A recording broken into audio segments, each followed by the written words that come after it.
सन 1986 में 15 लाख से भी ज्यादा गुब्बारे उड़ाए गए थे। और तो और guys, इस देश ने 15 लाख से भी ज्यादा गुब्बारे उड़ाकर अपने नाम पर गिनीज वर्ल्ड बुक रिकॉर्ड्स में अपना नाम दर्ज करा दिया। एक्चुअली में गाइस ये एक चैरिटी फंड इकट्ठा करने का और अपने देश का थोड़ा सा नाम रोशन करने का एक सिंपल सा तरीका लग रहा था। लेकिन गाइस एक्चुअली वहाँ के लोगों को ये नहीं पता था कि ये एक शानदार नज़ारे के साथ साथ बहुत खतरनाक माहौल भी बन जाए। इस इवेंट का नाम रखा गया बलून फेस्ट के नाम से और इन लोगों के हिसाब से ये अपने देश को यानी कि क्लीवलैंड शहर को फिर से ब्रांड बनाने का एक नया तरीका था। एक्चुअली गाइस एक टाइम में इस शहर की हालत इतनी ज्यादा खराब थी कि दूसरे देश के लोग इस शहर को the mistake on the lake के नाम से बुलाया करते थे।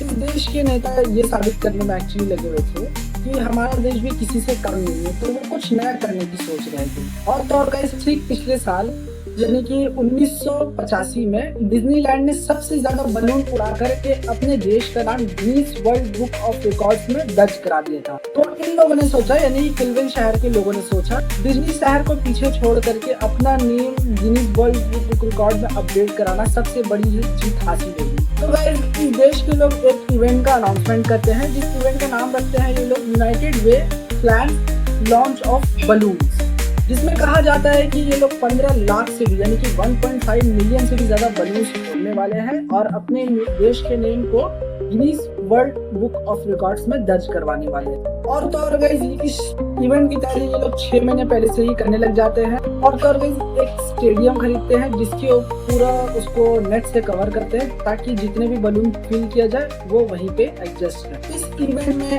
बलून्स को भरने के लिए कम से कम 1000 से भी ज्यादा लोगों को हायर किया गया। आखिरकार कई दिनों की मेहनत के बाद ये लोग 15 लाख से भी ज्यादा बलून को फिल करने में सफल रहते हैं। वो दिन आ ही जाता है जिस दिन ये सारे बलून लॉन्च करने के लिए तैयार थे और वो दिन था सन 1986 27 दिसंबर। यहाँ पर क्लीवलैंड शहर के लोग अंतिम तैयारी कर रहे थे बलून को लॉन्च करने के लिए, लेकिन इस शहर के वेस्ट साइड में कुछ अलग ही कहानी चल रही थी। इसी दौरान ये खबर सामने आती है लास्ट वेदर रिपोर्ट के हिसाब से उसी दिन काफी तेज तूफान आने वाला है और वेस्ट साइड की तरफ से 2 मछुआरे भी गायब है। क्योंकि ये तूफान वेस्ट साइड से होकर आ रहा है तो वो मछुआरे तूफान के 1 घंटे के बाद से ही गायब है और बैलून फेस्ट वाले दिन उनके परिवार वाले जो मछुआरे हैं उनके परिवार वाले उन मछुआरों को ढूंढ रहे हैं।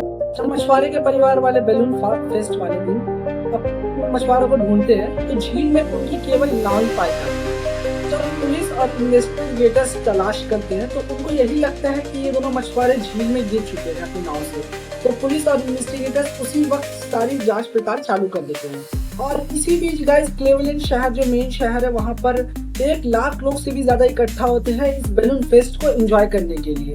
इनके गुब्बारे पूरी तरीके से लॉन्च होने के लिए तैयार थे तो उन्होंने तय समय से पहले ही गुब्बारे को लॉन्च कर दिया। आखिरकार 15 लाख से भी ज्यादा बलून उड़ाकर इस शहर ने गिनीज वर्ल्ड बुक रिकॉर्ड्स में अपना नाम दर्ज करा ही दी। खैर इसमें कोई शक नहीं है कि ये बलून लॉन्च का जो नजारा था काफी शानदार था। 4 2 1 और वे इसे ऊपर उड़ा रहे हैं और हो गया। बदकिस्मती से ये खुशी उनकी ज्यादातर टिकने वाली नहीं क्योंकि देशवासियों को लग रहा था कि हीलियम से भरे हुए बलून एटलीस्ट कुछ देर हवा में रहने के बाद नीचे आएंगे, लेकिन खराब मौसम होने के कारण बारिश होने के कारण ये पूरी तरह बलून पीछे की तरफ आ जाते हैं, लेकिन पूरी तरह शहरों के ऊपर आ जाते हैं जिससे काफी भारी अफरा तफरी मच जाती है।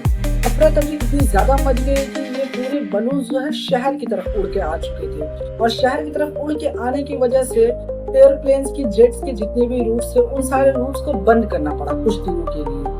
बलून्स की तादाद इतनी ज्यादा थी, बलून सैकड़ों की तादाद में रोड्स के ऊपर फ्लो करने लगे यानी कि रोड्स के ऊपर भी गिरने लगे जिसके कारण रोड को कुछ दिनों के लिए बंद करना पड़ा। यहाँ पर देश में इतनी बड़ी बलून्स के लेके अफरा तफरी मच जाने के बाद वेस्ट साइड पुलिस और इन्वेस्टिगेटर्स उन दोनों मछुआरों को ढूंढ रहे थे। और तो और गाइस ये बलून लॉन्च इवेंट हो जाने के बाद और इन पुलिस को काफी ज्यादा उन मछुआरों को ढूंढने में और भी ज्यादा प्रॉब्लमों का सामना करना पड़ा जिसके कारण ये काफी ज्यादा मुश्किल हो चुका था, एक रेगिस्तान में सुई ढूंढने जितना मुश्किल। पुलिस इतना परेशान में भी अपना काम करती रहती है और लगभग 2 दिन बाद यानी कि 27 दिसंबर के बाद 29 दिसंबर 2 दिन बाद पुलिस इन मछुआरों को ढूंढना फाइनली बंद कर देती है। लेकिन कुछ ही दिनों बाद वो मछुआरे की डेड बॉडीज दोनों मछुआरे की डेड बॉडीज ऑटोमेटिकली किनारे में आ जाती है। देश ने अपना नाम गिनीज वर्ल्ड बुक रिकॉर्ड में तो दर्ज करा दिया, लेकिन इस चक्कर में देश ने अपना काफी कुछ नुकसान करवा लिया जिसका भुगतान यहाँ के अभिनेता अभी भी कर रहे हैं।